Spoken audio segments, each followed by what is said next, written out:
ओम नमः शिवाय दोस्तों, आज हम गरुड़ पुराण के 13वें अध्याय तक पहुंच गए हैं। चलिए अध्याय को शुरू करती है। गरुड़ जी ने कहा, हे प्रभु, सपिंडन की विधि, सूतक का निर्णय और शय्यादान तथा पददान की सामग्री एवं उनकी महिमा के विषय में कहिए। श्री भगवान ने कहा, हे तार्क्ष्य, सपिंडीकरण आदि संपूर्ण क्रियाओं के विषय में बतलाता हूँ, जिसके द्वारा मृत प्राणी प्रेत नाम को छोड़कर पितृगण में प्रवेश करता है, उसे सुनो। जिनका पिंड रुद्र स्वरूप पितामह आदि के पिंडों में नहीं मिला दिया जाता, उनको पुत्रों के द्वारा दिए गए अनेक प्रकार के दान प्राप्त नहीं होते। उनका पुत्र भी सदा अशुद्ध रहता है, कभी शुद्ध नहीं होता, क्योंकि स्पिंडीकरण के बिना सतक की निवृत्ति अर्थात समाप्ति नहीं होती। इसलिए पुत्र के द्वारा सूतक के अंत में स्पिंडन किया जाना चाहिए। मैं सभी के लिए सूतकांत का यथोचित काल कहूँगा। ब्राह्मण 10 दिन में, क्षत्रिय 12 दिन में, वैश्य 15 दिन और शूद्र 1 मास में शुद्ध होता है। प्रेत संबंधी सूतक में स्पिंडी 10 दिन में शुद्ध होते हैं। सकुल्या कुल के लोग 3 रात में शुद्ध होते हैं और गोत्रज स्नान मात्र से शुद्ध हो जाते हैं। चौथी पीढ़ी तक के बांधव 10 रात में, 5वीं पीढ़ी के लोग 6 रात में, छठी पीढ़ी के 4 दिन में और 7वीं पीढ़ी के 3 दिन में, 8वीं पीढ़ी के 1 दिन में, 9वीं पीढ़ी के 2 प्रहर में तथा 10वीं पीढ़ी के लोग स्नान मात्र से मरणा शौच और जन्ना शौच से शुद्ध हो जाते हैं। देशांतर में गया हुआ कोई व्यक्ति अपने कुल के जन्ना शौच या मरणा शौच के विषय का समाचार 10 दिन के अंदर सुनता है, तो 10 रात्रि बीतने में जितना समय शेष रहता है, उतने समय के लिए उसे अशौच होता है। 10 दिन बीत जाने के बाद और 1 वर्ष के पहले तक ऐसा समाचार मिलने पर 3 रात तक अशौच रहता है।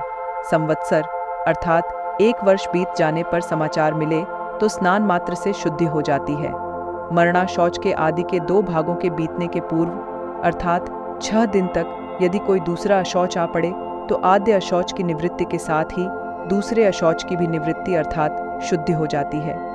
किसी बालक की दांत निकलने से पूर्व मृत्यु होने पर सद्य अर्थात उसके अंतिम संस्कार के बाद स्नान करने पर, चूड़ाकरण अर्थात मुंडन होकाने पर 1 रात, व्रत बंध होने पर 3 रात और व्रत बंध के पश्चात मृत्यु होने पर 10 रात का अशौच होता है। जब किसी भी वर्ण की कन्या की मृत्यु जन्म से लेकर 27 मास की अवस्था तक हो जाए तो सभी वर्णों में समान रूप से सद्य अशौच की निवृत्ति हो जाती है। इसके बाद वागदान पर्यंत 1 दिन का और इसके बाद अथवा बिना वागदान के भी सयानी कन्याओं की मृत्यु होने पर 3 रात्रि का अशौच होता है, यह निश्चित है। वागदान के अनंतर कन्या की मृत्यु होने पर पितृकुल और वरकुल दोनों को 3 दिन का तथा कन्यादान हो जाने पर केवल पति के कुल में अशौच होता है। 6 मास के अंदर गर्भस्राव हो जाने पर जितने माह का गर्भ होता है उतने ही दिनों में शुद्धि होती है। मरणा शौच के आदि के 2 भागों के बीतने के पूर्व अर्थात 6 दिन तक यदि कोई दूसरा अशौच आ पड़े तो आद्य अशौच की निवृत्ति के साथ ही दूसरे अशौच की भी निवृत्ति अर्थात शुद्धि हो जाती है। किसी बालक की दांत निकलने से पूर्व मृत्यु होने पर सद्य अर्थात उसके अंतिम संस्कार के बाद स्नान करने पर, चूड़ाकरण अर्थात मुंडन होकाने पर 1 रात, व्रतबंध होने पर 3 रात और व्रतबंध के पश्चात मृत्यु होने पर 10 रात का अशौच होता है।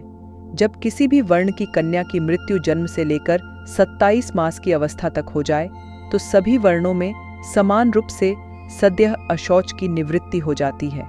इसके बाद वागदान पर्यंत 1 दिन का और इसके बाद अथवा बिना वागदान के भी सयानी कन्याओं की मृत्यु होने पर 3 रात्रि का अशौच होता है, यह निश्चित है। वागदान के अनंतर कन्या की मृत्यु होने पर पितृकुल और वरकुल दोनों को 3 दिन का तथा कन्यादान हो जाने पर केवल पति के कुल में अशौच होता है। 6 मास के अंदर गर्भस्राव हो जाने पर जितने माह का गर्भ होता है उतने ही दिनों में शुद्धि होती है।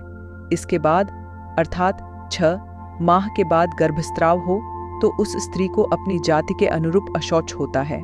गर्भपात होने पर सपिंड की सद्य स्नानोत्तर शुद्धि हो जाती है। कलयुग में जन्ना शौच और मरणा शौच से सभी वर्णों की 10 दिन में शुद्धि हो जाती है, ऐसा शास्त्र का निर्णय है।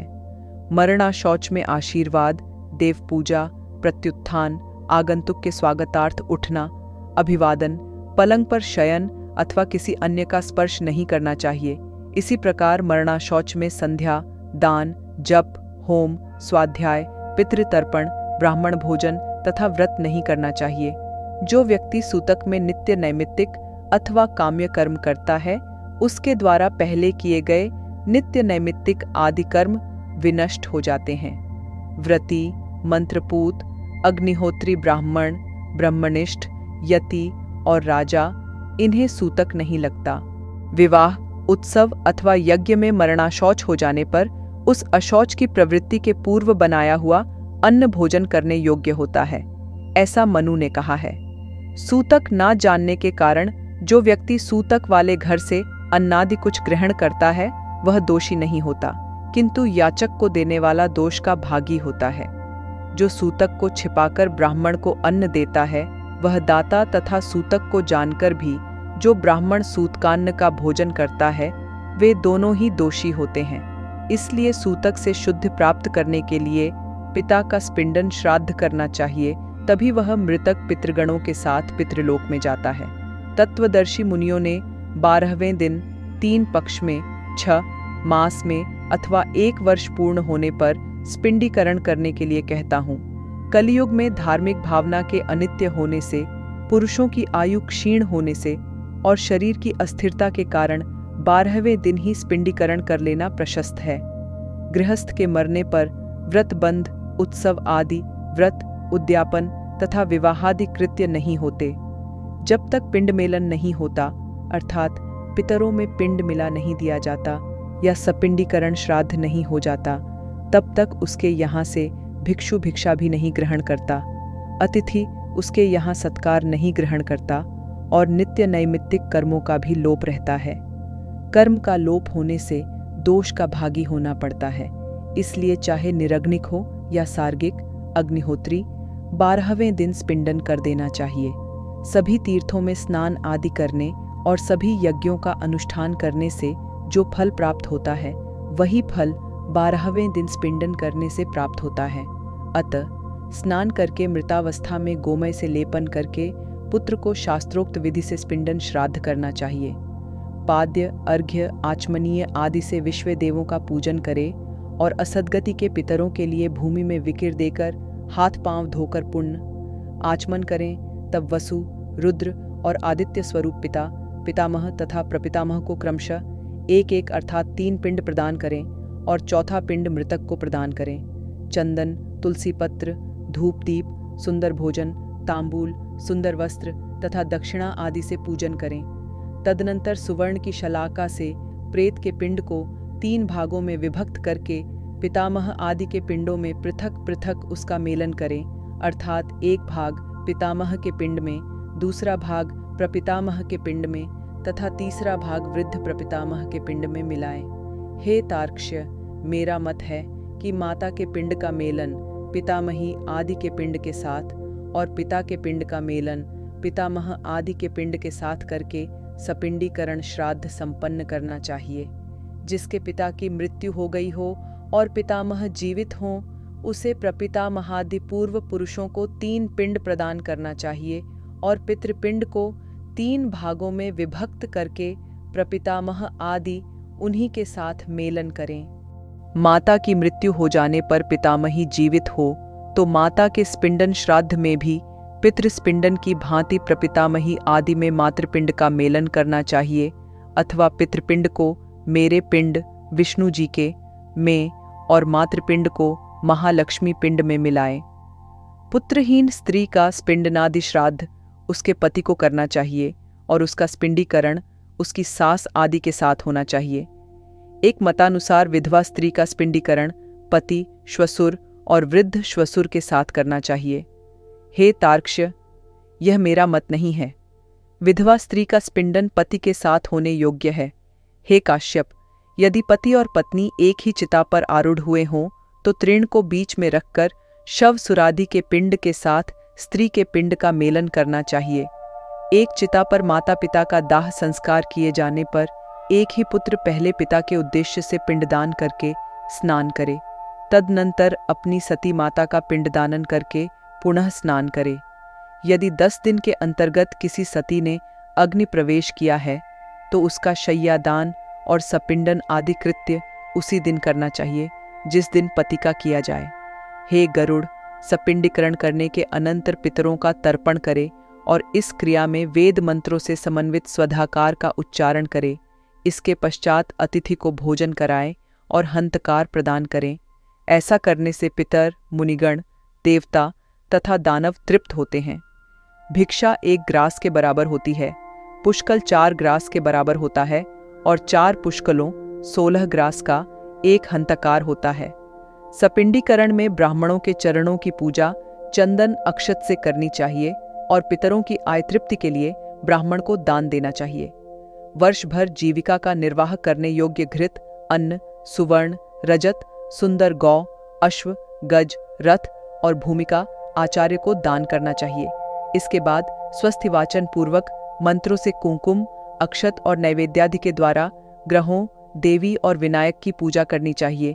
इसके बाद आचार्य मंत्रोच्चारण करते हैं यजमान का अभिषेक करे को दान करना चाहिए। इसके बाद स्वस्थिवाचन पूर्वक मंत्रों से कुंकुम, अक्षत और नैवेद्यादि के द्वारा ग्रहों, देवी और विनायक की पूजा करनी चाहिए। इसके बाद आचार्य मंत्रोच्चारण करते हुए यजमान का अभिषेक करे और हाथ में रक्षा सूत्र बांधकर मंत्र से पवित्र अक्षत प्रदान करें। तदनंतर विविध प्रकार के सुस्वादु मिष्टान्नों से ब्राह्मणों को भोजन कराएं और फिर दक्षिणा सहित अन्न एवं जलयुक्त 12 घट प्रदान करें। तदनंतर ब्राह्मणी को वर्ण क्रम से अपनी शुद्धि हेतु क्रमशः जल, शस्त्र, कोड़े पर डंडे का स्पर्श करना चाहिए, अर्थात ब्राह्मण जल का, क्षत्रिय शस्त्र का, वैश्य कोड़े का तथा शूद्र डंडे का स्पर्श करे। ऐसा करने से वे शुद्ध हो जाते हैं। इस प्रकार सपिंडन श्राद्ध करके क्रिया करते समय पहने गए वस्त्रों का त्याग कर दें। इसके बाद श्वेत वर्ण के वस्त्र को धारण करके शय्या दान करें। दोस्तों, गरुड़ पुराण का ये अध्याय काफी बड़ा है, इसलिए हमने इस अध्याय को 2 भागों में बांटा है और दूसरा भाग हम अगले वीडियो में पूरा करेंगे ताकि वीडियो बहुत बड़ी ना बन जाए। चलिए जल्दी हम अगली वीडियो में मिलेंगे और इस 13वें अध्याय को पूरा करेंगे। तब तक सनातन धर्म को जितना फैला सकते हैं फैलाएं। जय भोले शंभू।